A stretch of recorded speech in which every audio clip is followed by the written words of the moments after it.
কিমান সুৰক্ষিত বেংকৰ গ্ৰাহক লামডিং পাঞ্জাব নেশ্যনেল বেংকৰ পৰা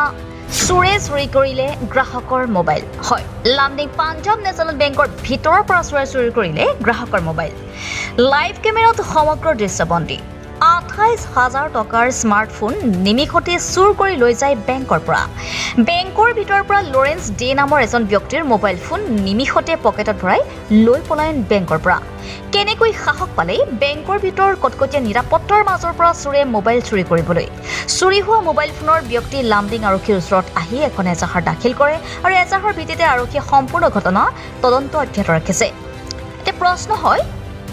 যদি কোনোবা ব্যক্তি বেংকৰ ভিতৰৰ পৰা নিজৰ মোবাইল ফোন সুৰক্ষিত নহয় বেংকৰ ভিতৰত নিজৰ মোবাইল ফোন সুৰক্ষিত নহয় তেন্তে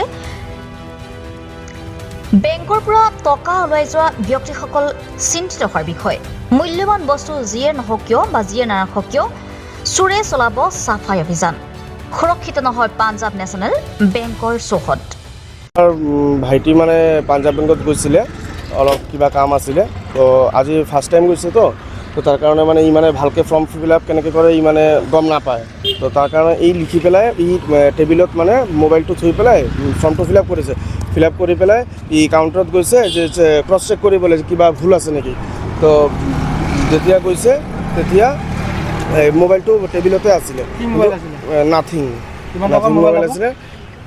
এপ্ৰক্সিমেটলি 28,000 হ'ব তাৰপিছত ই 2 মিনিটৰ ভিতৰতে মানে লগতে বহি আছিলে দুটা ল'ৰা ই মানে পটককৈ আহি পেলাই মোবাইলটো লৈ পেলাই ডাইৰেক্ট গুচি গ'ল আৰু মানে কোনোফালে মানে ই চোৱা নাই তাৰপিছত মানে বেংকৰ পৰাতো ভিডিঅ' ক্লিপটো দিছে এইটো এতিয়া ছাৰক দিছোঁ ছাৰ দাখিল কৰিলে অঁ কৰিছোঁ FIR কৰিলোঁ আপোনাৰ শুভ নামটো আমাৰ লৰেন্স দে গড়কোট এই মাছ বজাৰ news desk report Suhana live